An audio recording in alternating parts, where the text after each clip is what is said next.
People were coming in almost every day asking what's going on. My currency getting stuck in your bridge. My currency was withdrawn and I didn't get anything back. They were changing their story over time.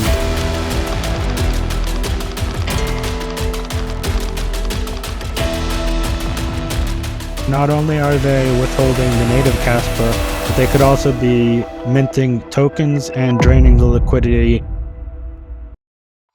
Supported by CUSDT, the first V3 DeFi protocol on Kaspa. Igra Labs, atomic programmability on a Kaspa block DAG.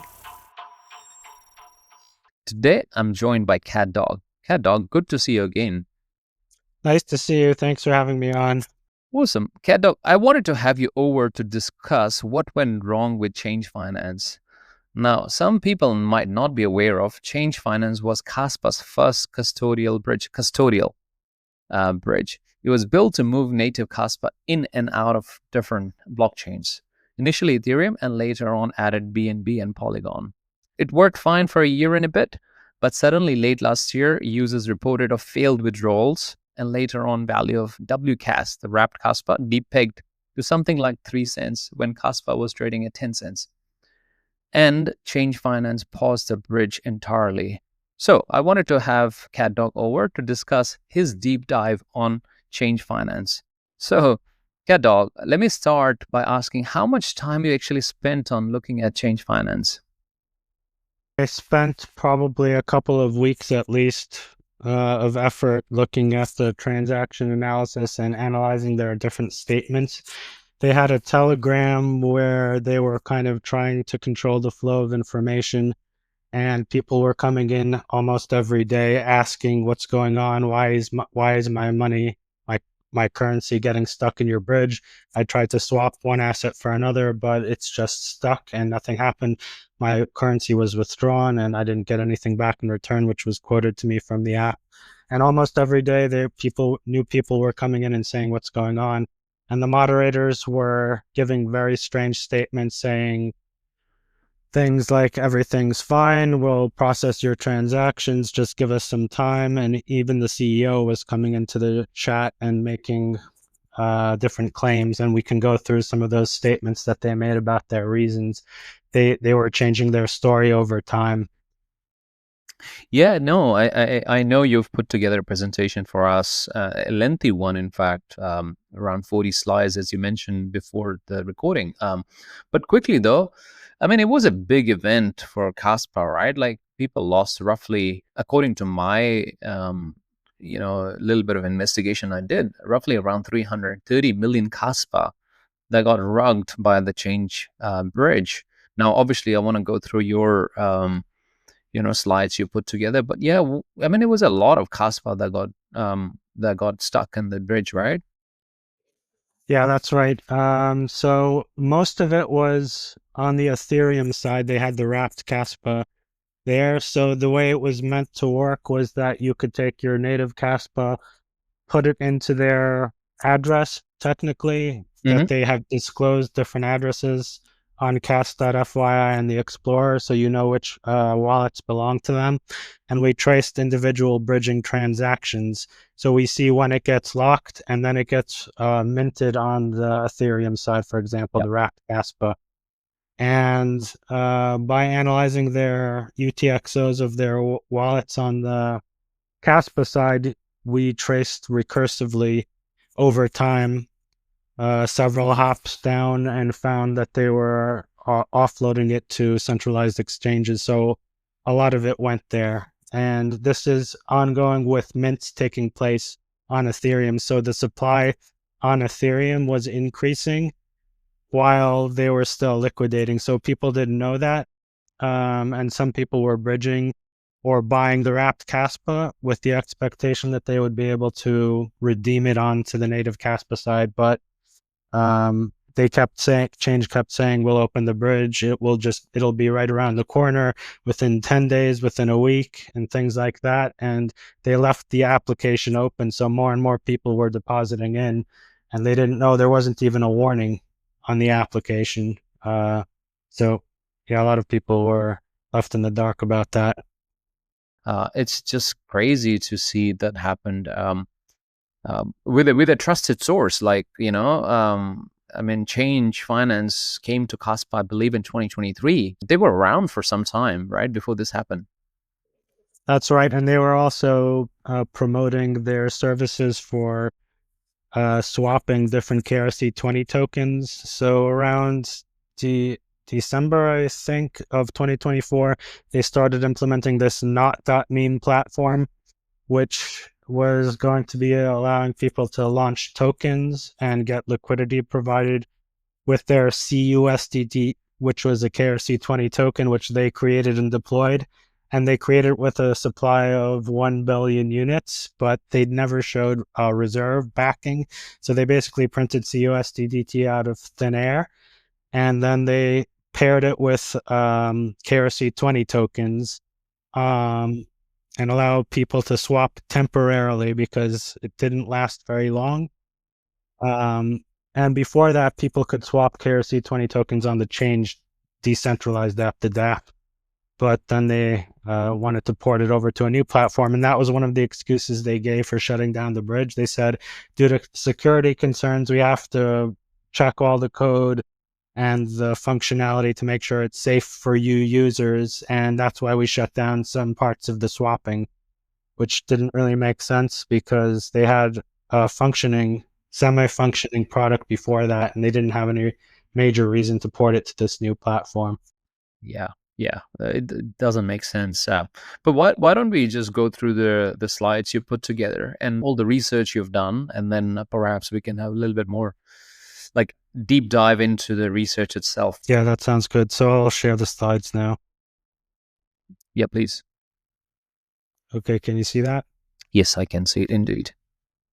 Okay, so part one, we can just talk about Change, the application, when it worked and how it failed. So just some background, ChaingeFinance was promoting itself as a custodial cross-chain bridge and a decentralized exchange. They called it a DEX. It was founded by Dejun Chan, who had other projects in the past in the cryptocurrency field, including multi-chain. That was one of the projects he was associated with, which also failed. He was also the founder of the Fusion blockchain, and the ChaingeFinance application would wrap tokens into the Fusion blockchain generally and allow people to bridge different assets over. They claimed it was a decentralized liquidity aggregator, but they never were audited and they didn't provide the full source code, so people couldn't really verify what exactly they were doing. So they implemented this wrapped Kaspa token around the end of 2023. And then these are the addresses of the wrapped Kaspa token contract on Ethereum. It also existed on Polygon, the Ethereum layer 2, and BNB. Yeah. And then this is the bridge contract where you can look on the Ethereum explorers and see the different assets that are there. You can see every time that a token is minted or burned. Yeah. So these are the ERC20 addresses. Yeah.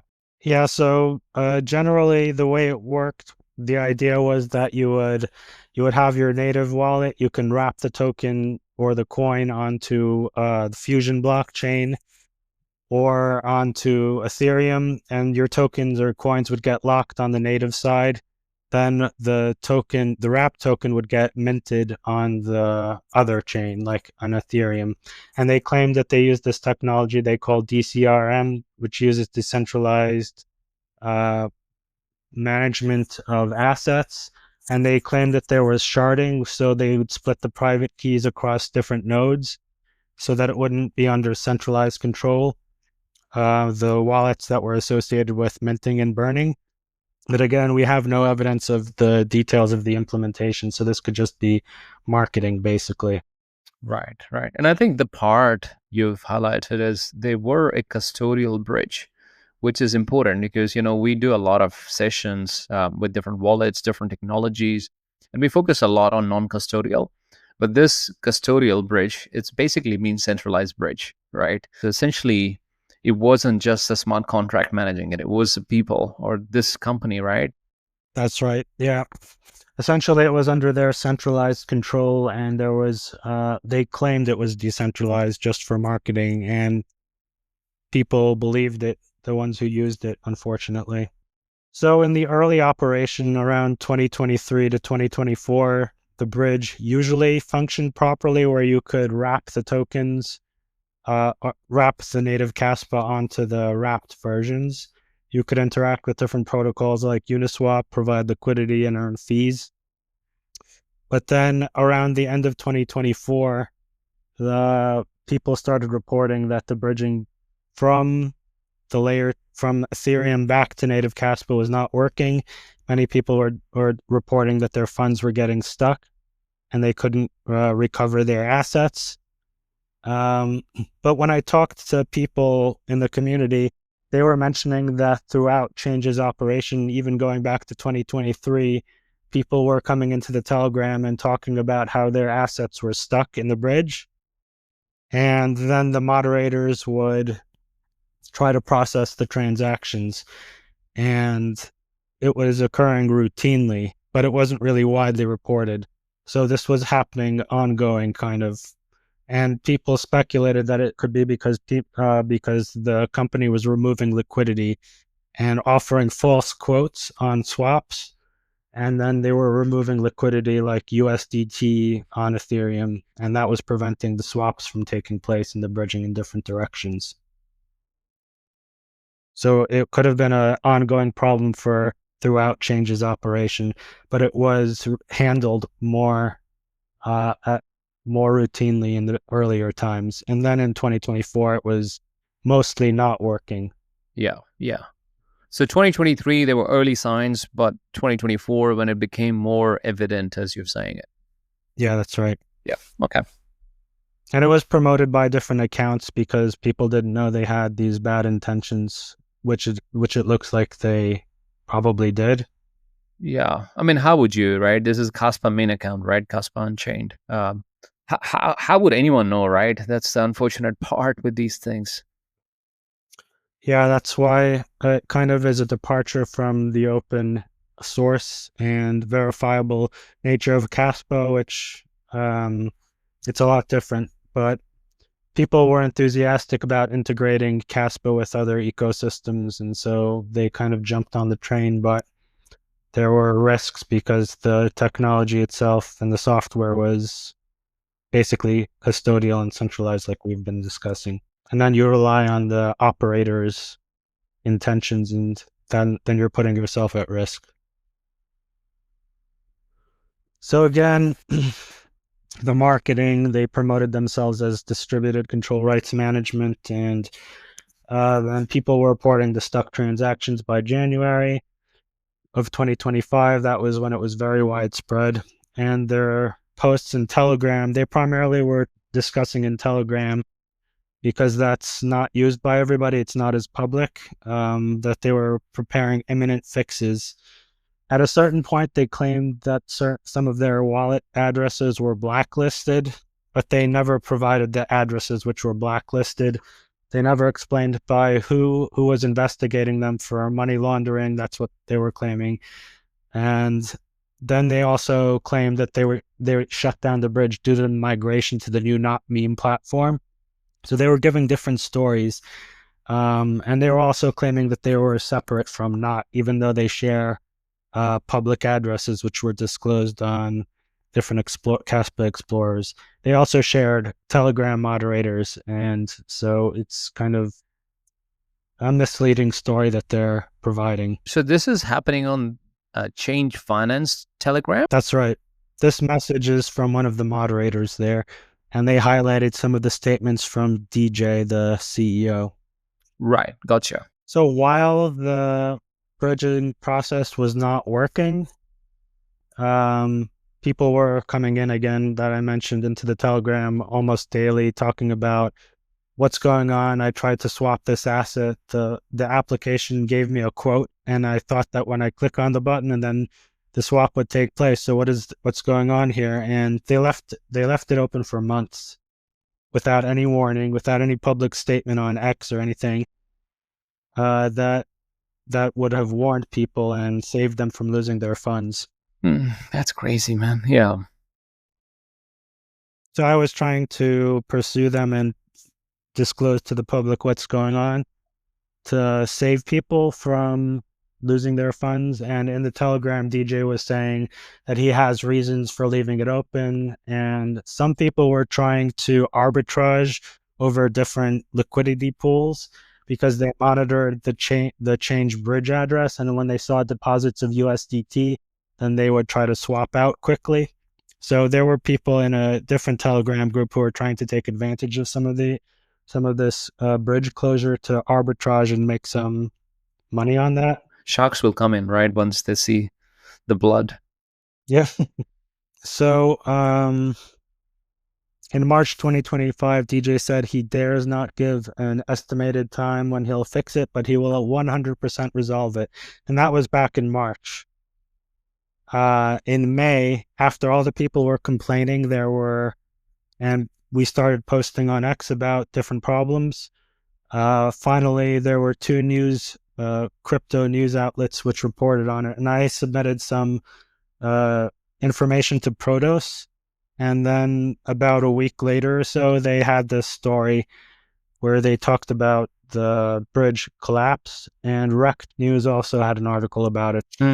But in the meantime, DJ was still claiming that the bridge would be reopened, and I wanted to investigate whether they could possibly have the Kaspa backing the bridge redemptions.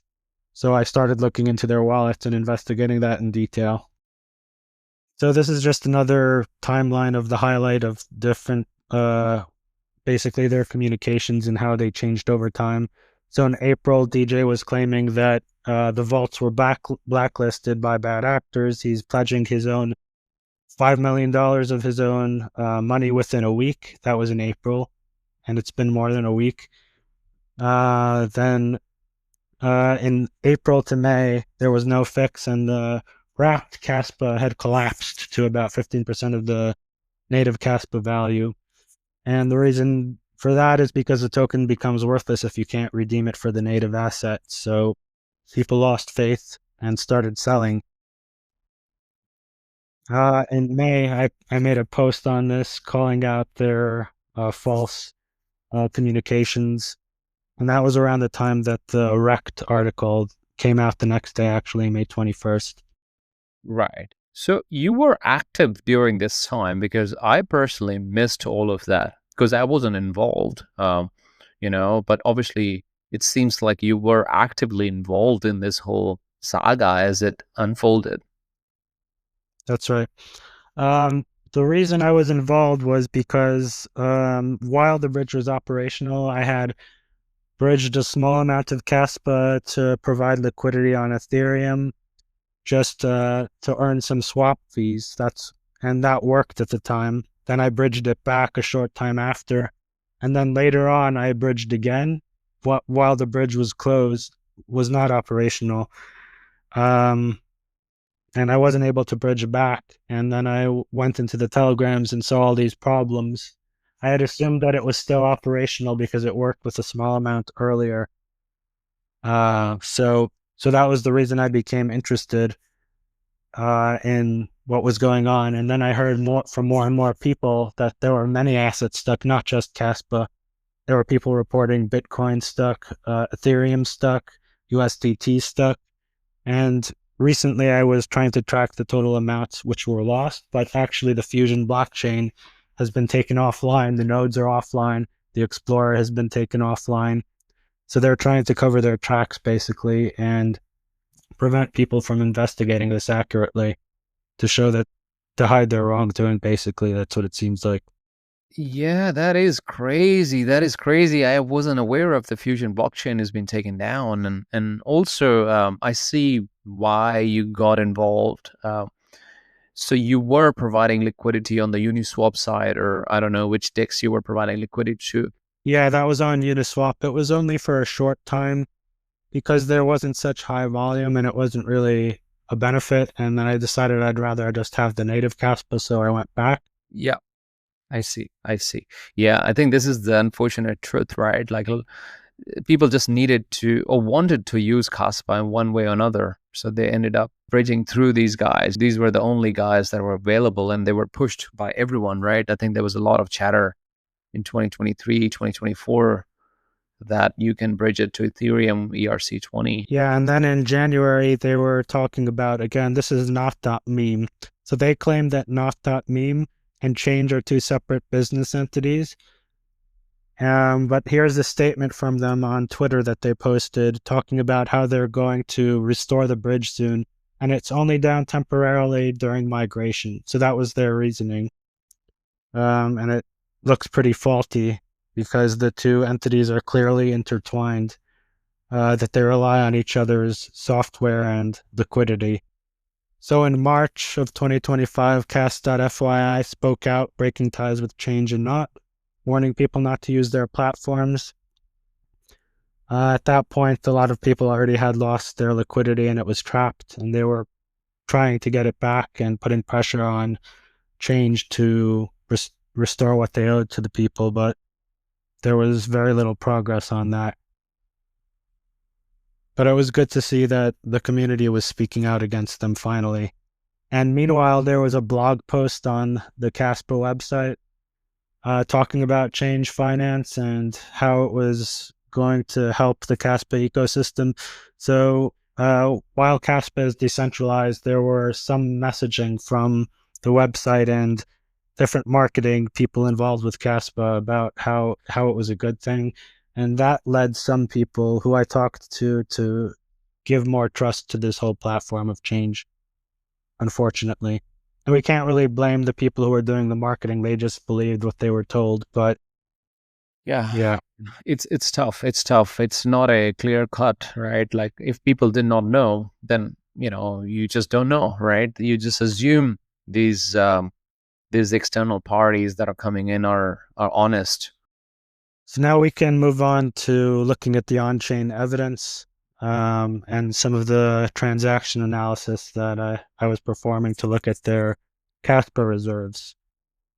So just briefly, in terms of the bridging mechanism, so every time you bridge Kaspa from the L1 to Ethereum, a wrapped Kaspa token would get minted by the bridge address, which I provided before. And then you can, and that minting, you can look up the transactions. It shows it as going from the null address 0 to a new address.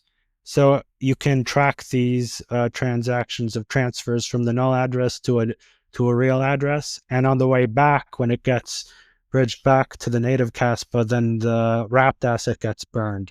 So you can also track the amount of times that it goes from a real address to the null address, and that would be considered a burn.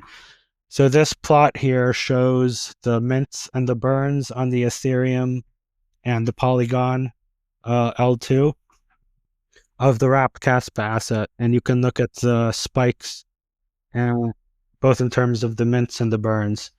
The main point that I wanted to show here was that even when the bridge was closed, and you could see that nothing is working, there were still mints taking place on. Right. So 2025, all the way to April and May of 2025, there were mints taking place. So one question is, why were mints taking place if people have realized that the bridge doesn't work? So some people have reported that they were refunded in wrapped Kaspa. There were a couple of people, but that amount is relatively small to the number of times that there are actual mints taking place. So it's possible that Chainge is minting wrapped Kaspa and selling on Uniswap, even while the bridge is closed. So not only are they withholding the native Kaspa, but they could also be minting tokens and draining the liquidity on the Ethereum and Polygon side. Yeah. So they're double spending, basically. Wouldn't that lead to the depegging of the Kaspa price? Yeah, it would. But not only was Chainge selling the wrapped asset, users were also selling the wrapped assets because they lost faith in the backing, which they had no evidence for existing. So these plots show the cumulative amount of the wrapped asset compared to the amounts in their Kaspa bridge reserve, their native Kaspa wallets. So this yellow curve here shows the amount in their Kaspa L1 wallet. You can see it rising steadily. It reaches a peak, and then it gradually is decreasing over time pretty sharply.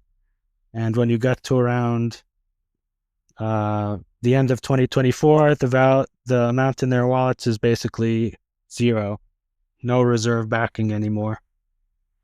But at the same time, How's that possible? Because the wrapped Kaspa is the one that's getting used, not the native that's just locked up. yeah, well, we thought it was locked up, but they have control over the wallet, so they can do whatever they want with the Kaspa in those wallets. Right. So somehow the wallets is being drained, what you're showing here, right? The native Kaspa wallets have been drained while the wrapped Kaspa supply is growing. Yep. So there should be no basis for the amount of wrapped Kaspa to ever be larger than the amount in the Kaspa reserves. If that ever happens, then people won't be able to redeem the wrapped asset for the native asset. But instead, we're seeing not only is the native asset dropping the reserves, but the wrapped asset is increasing. So they're just minting it out of thin air and it has absolutely no backing. This is madness. And that's the hard lesson we learned from this is you put yourself at risk by trusting any of these custodial protocols, and best to avoid them.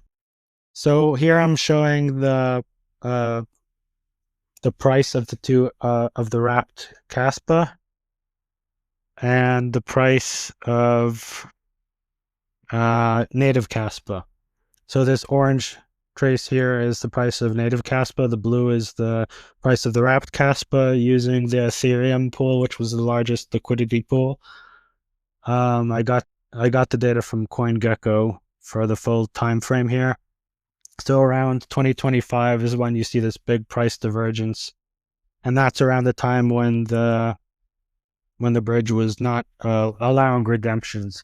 So as a result, people lost faith in the wrapped version and started selling it, and it dropped by about 80% relative to the Kaspa value.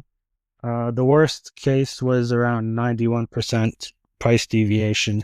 So it's pretty sharp, basically lost complete value and had no use at all. And it started as you're showing here. I mean, this is amazing work you've done, CatDog. This is stunning. So this really started in January this year, right? 2025. Yeah. And I don't know if you have those slides, but did you look at who are the people that are buying this wrapped Kaspa? Because on the other side of the equation, someone still has to buy it if people are selling the wrapped Kaspa, which is 20% of the value of the native Kaspa. I wonder who are these individuals, retail or, I mean, most likely retail, right? There were some people buying. So in the Rect article, if you go to their publication where they talk about the ChaingeFinance issues and the bridge collapse, there's a link to a Telegram group where people made this Change Stuck Transactions group. And within that group, there are people who are talking about that it's a good investment to buy wrapped Kaspa because they think DJ will open the bridge, and then they'll get Kaspa at a major discount, at a 90% discount. And once the bridge is open, they'll bridge it back to native Kaspa and they'll make a huge profit. So there were people talking about that, saying that they're going to make profit. And some of those people were buying small amounts of Kaspa, some large amounts. But unfortunately, it looks like they will lose out because it doesn't seem like the bridge is opening anytime soon or ever. I see. So it was a human greed, essentially. Yeah. I mean, I thought either it's human greed or it's either someone has insider knowledge, essentially. That's right. And some people in that group speculated that Change was buying the wrapped asset and that they had insider information, like you're saying, that the bridge would open and that they would make a large profit. But there was really no strong evidence in support of that. I see. Okay. So this is just a summary of what happened with the bridge. They provided these different wallets on Cas.fyi, which were marked as ChaingeFinance, and their assets were declining steadily through 2024. Meanwhile, WCAS, the wrapped version, was minted well into 2025. The total supply, just for you to know, is about 119 million wrapped Kaspa, while the L1 Kaspa reserves were basically zero. And there were still mints and burns going on well into 2025. So changed wrapped supply remained active despite the exhaustion of the verifiable L1 Kaspa reserves. So this is a complete collapse of the backing. And now we can look at some of the wallets. So they were claiming that they can't give us the wallets. In the Telegram, they were saying they can't give the wallets which have the reserves because it's a security risk. But the truth is they disclosed several wallets, so they already are not really telling the truth. And these wallets were operating as a single point of their Kaspa reserve while it was there at all. All of the Kaspa in the wallets was used for bridging from a single wallet. They claimed it was distributed, so that was not true.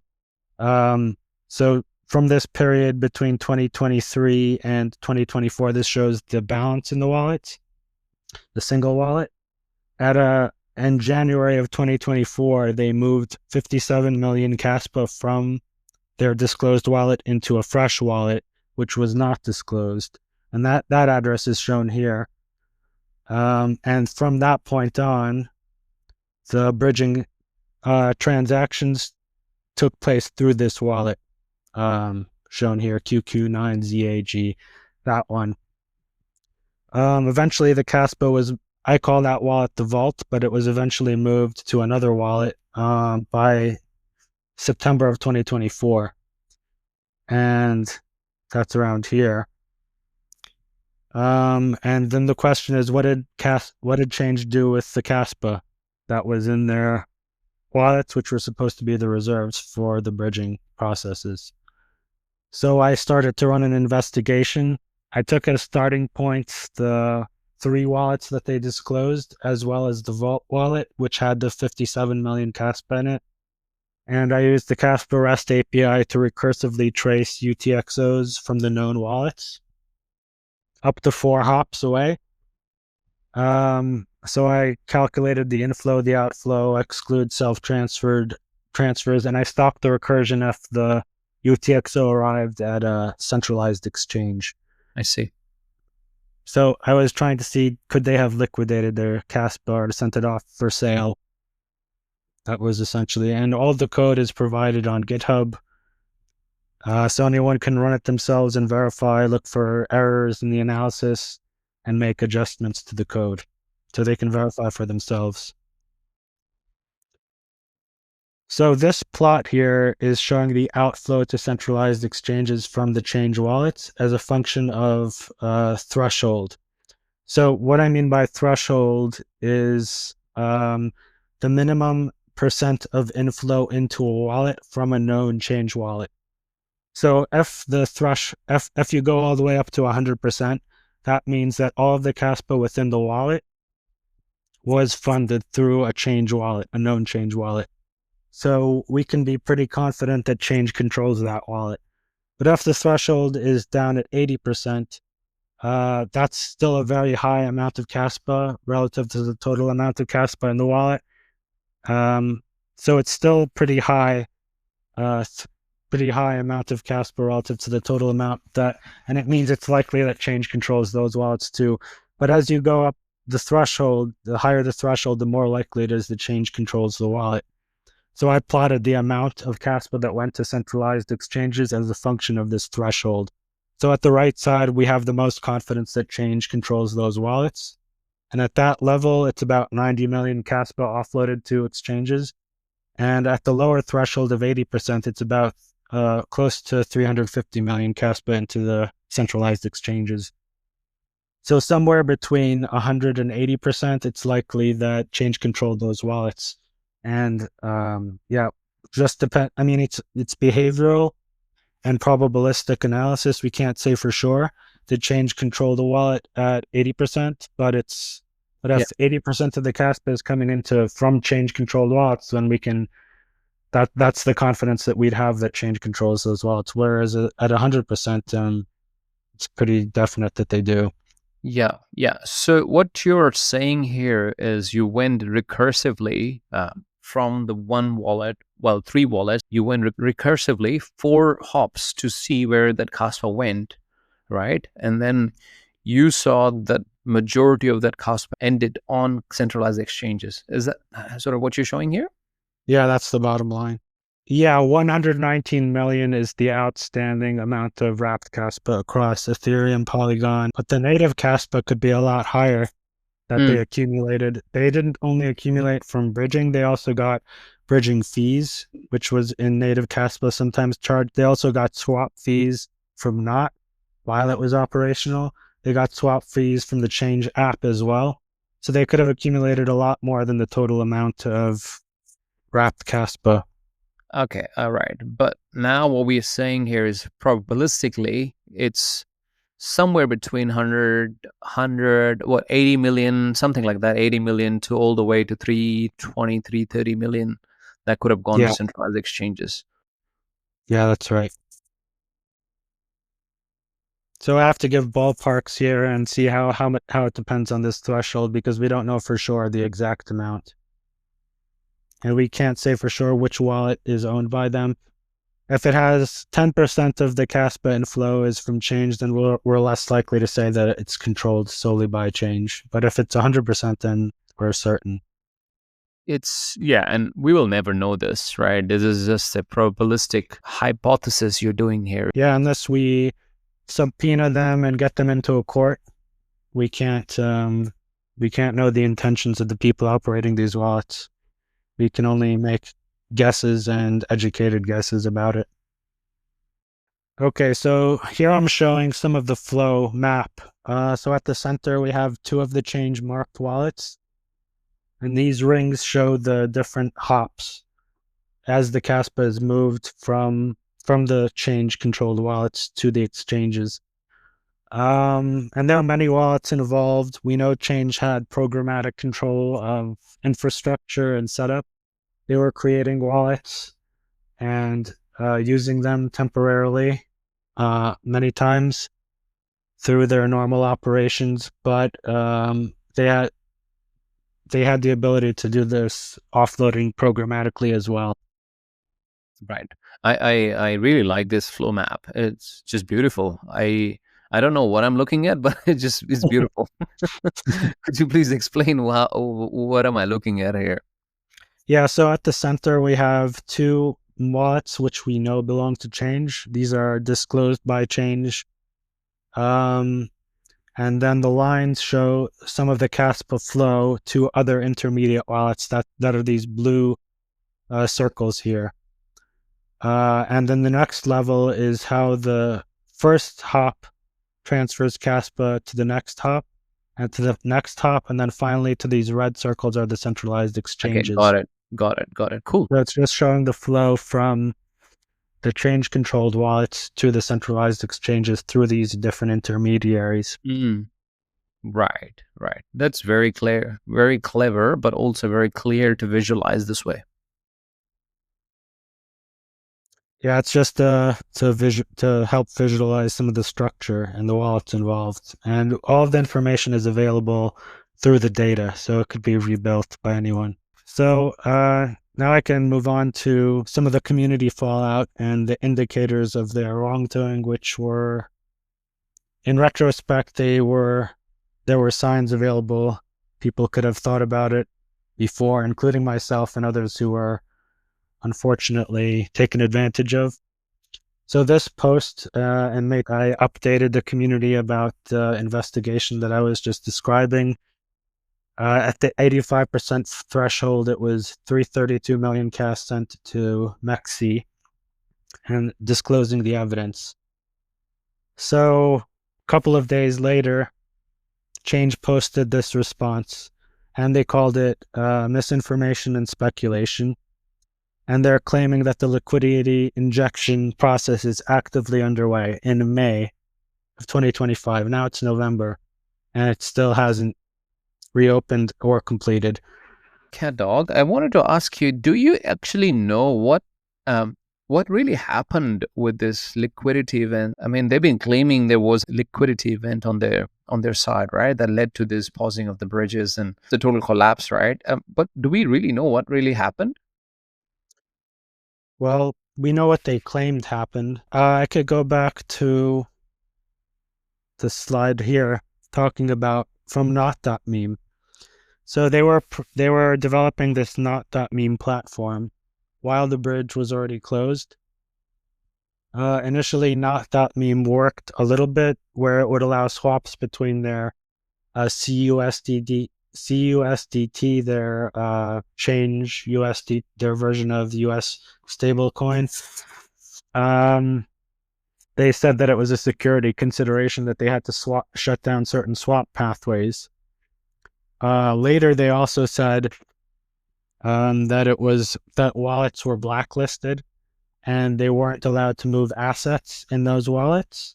But the truth was, if you look at the wallets that they disclose, the Kaspa was moving. A lot of Kaspa was moving. And we saw that went to the centralized exchanges. So they were claiming that they can't move assets because the wallets are blacklisted. Technically, you can't blacklist the Kaspa address. You have the keys, you can move Kaspa. So their claims didn't really make sense. And they were constantly changing what their story was. I see. I still don't get it. Like, how would that lead to liquidity crisis? And how would that lead to, them pausing these bridges? I don't know. Yeah, so the reason you can't perform a bridge from the L2, from the Ethereum wrapped Kaspa to the native Kaspa is because there's no Kaspa backing it. You can't get Kaspa out. There's nothing in their wallet. I get that, but their story isn't that there is no Kaspa. They're saying the wallets are blacklisted. Yeah, they're saying the wallets are blacklisted and that they're going to provide the liquidity injection in a week. And months later, it hasn't happened. So we know that they're not telling the truth. Even with what I read initially and what you highlighted here in terms of their story, the story doesn't make sense. Yep. And based on user reports, even from 2023, people were saying that sometimes the quoted swaps and bridging was not working, and they had to go into the Telegram and request for the developers to process the transaction. So even then, it's likely that they were manipulating the liquidity on the back end and moving it around where they wanted to. They were just doing it in a more subtle way in the beginning. So we mentioned already about not.meme and that they shared wallets and infrastructure. Right now, they have a lot of KRC20 tokens in their not wallet, which was from user liquidity. And at any time, they can move it and sell it. So these KRC20 communities are at risk as well of getting dumped on, basically. So we have to keep an eye on this wallet and see if they move the tokens around, because that will cause more problems for people who own the tokens right now. Okay, so this not.meme bridge is still working for KRC20 tokens, both ways, bidirectional. It doesn't work anymore. They shut down the service in August or September of 2025. But the wallet still has a lot of KRC20 liquidity in it. Right. So the tokens that were bridged are still there. Right. Yeah, it's a native L1 Kaspa wallet which has the inscription KRC20 tokens there. I see. I'm with you now. Okay, that's crazy. So here's another kind of ridiculous thing that they did. They deployed this USDT token KRC20. It has a supply of 1 billion. Magically, they have $1 billion. There's no reserve backing it. And then they have other wallets which hold this token, which is basically worthless because there's no way to exchange it for anything of value right now. And they even have a wallet which has 998 million CUSDT in it. And we can see other wallets which have large amounts of this CUSDT. People were providing liquidity CUSDT paired with their KRC20 tokens from different communities. When everything shut down, not only is their liquidity stuck in the Change wallet, which I mentioned before, but they can't exchange the CUSDT for anything of value. So they basically paired their tokens with something which is valueless, and they had to purchase this. So that was another source of income for Change of Kaspa, because people were swapping Kaspa for CUSDT. Right. And it could be that CUSDT was their on-ramp mechanism to bring people onto KRC20, right? Yeah. So you can just buy straight CUSDT with your fiat, and then you can buy, through that means, you can buy the KRC20 that you wanted to buy. Yeah, that's right. So about a week ago, I posted on X asking people if they can report if they have losses from Change or are tokens getting stuck on Fusion. So far, only 26 people came forward to report their losses. So in total, from the 26 people, there's about over 17 Bitcoin stuck on the bridges or Fusion. Sorry, 17 Bitcoin? That's right. Yeah, so this is on the Fusion blockchain. So people have assets stuck there, and since the blockchain is down, they can't get their assets off of it. Even when the blockchain was up, people couldn't because the bridges weren't working. So people had a lot of Bitcoin stuck there too. And just from 26 people, 17 Bitcoin about, over 40 S, over 35,000 USDT, and about 6 million Kaspa from different people reported that they had purchased WCAS and they weren't able to redeem it. So this is just a small sampling. That is mind-boggling. This is craziness. I was not expecting. I thought we'll stick to just the ChaingeFinance part. But obviously the Fusion blockchain part is addition to this story. Yeah, it increases the magnitude tremendously. And this is just a small sample of the total amount which has been lost. There was also money from their own tokens that they issued, Change, Exchange, and the Fusion tokens. And people reported to me that they invested, one person invested about 700K USD in these tokens, and others reported, so there was a total of over $1.225 million invested, which was lost basically because these tokens collapsed. There were other ecosystems like Coinos where they have these wrapped tokens, and somebody reported about $270,000 lost. So the subtotal from these token collapses is over $1 million just from a handful of people. And there were contractors who worked for Change who weren't paid in years, I guess. And the total amount there is over $200,000. So the total confirmed losses from just 26 people is about $3.77 million at the prices that I used yesterday. If we want to extrapolate further, we can get a lot higher, but the question is, what is the scaling factor we should use for each category? How much Bitcoin was lost? How much ETH was lost? How much USDT was lost? We don't know exactly because the Fusion blockchain is down and they're trying to cover up their tracks. But if we scale things up by several orders, we can get a lot higher. Using different assumptions, it could be a lot more money was lost. And unfortunately, we don't have the data to reconstruct everything, but I'm urging people in the community who lost assets to come forward so we can get a more accurate picture of this.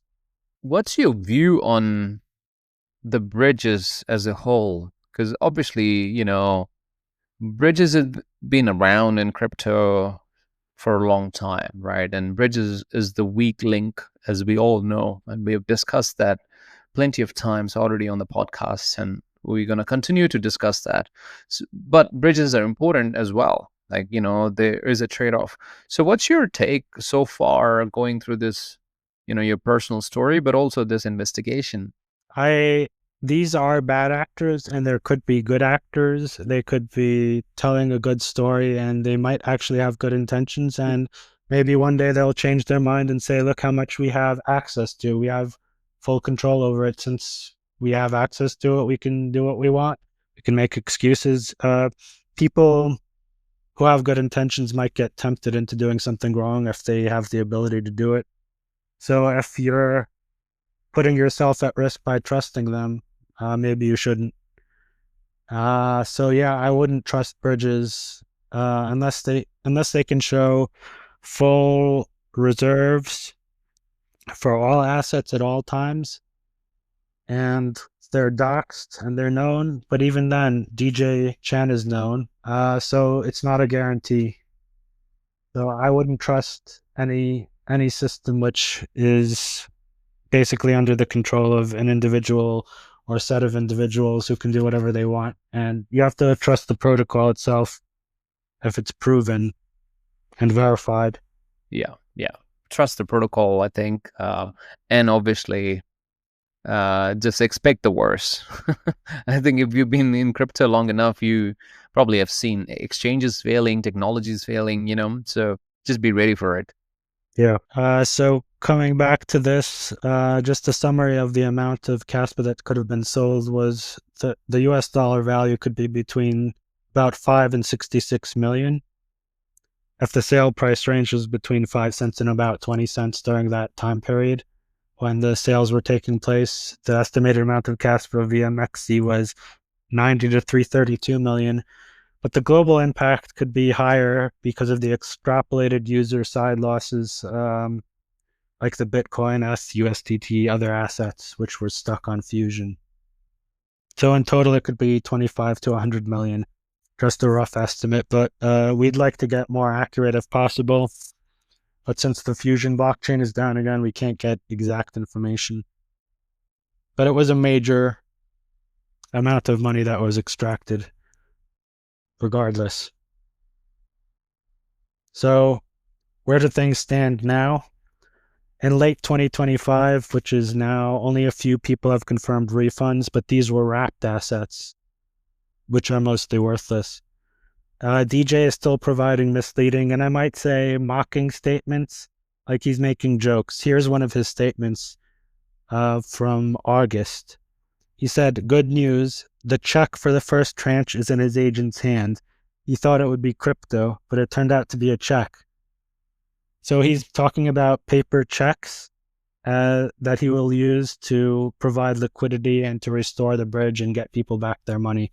So it's like he's making fun of everybody because, who uses checks for these major amounts of money for crypto processing? It's like he's making fun of everybody. So here are some more kind of ridiculous statements. He keeps saying he's get good news and provide the liquidity, but he understands that people are mad. Which, many people are mad. Of course, I mean, they have all the reasons to be mad. So there was a recent blog post from Elastos, which is another crypto project which relied on Fusion and Chainge, and they had a council meeting where they're disclosing discussions with DJ and the Chainge team, but they have no resolution in sight either. And they're apologizing to their stakeholders about major losses of funds as well. So this kind of change touched a lot of different projects and ecosystems. Kaspa was the reason I was involved in the investigations, but the more I looked into it, the more I saw it was very widespread, not just Kaspa. And like we were talking about with these custodial bridges, that's not decentralization. We need the proof of reserves.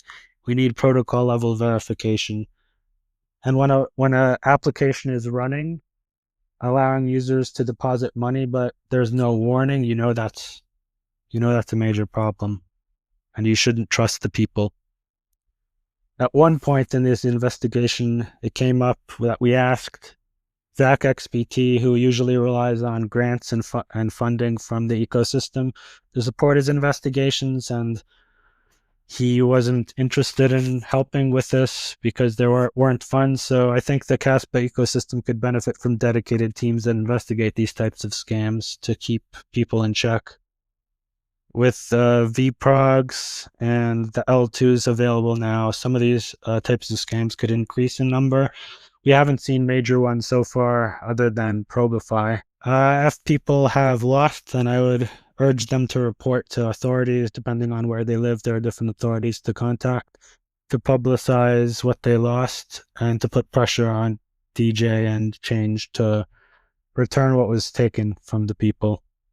This is kind of funny that the US government was mentioning recently that they set up a new task force, so it's worth reaching out to them as well if you're in the US. And I don't know what they can do exactly, but hopefully there will be some resolution in sight for the people who are taken advantage of.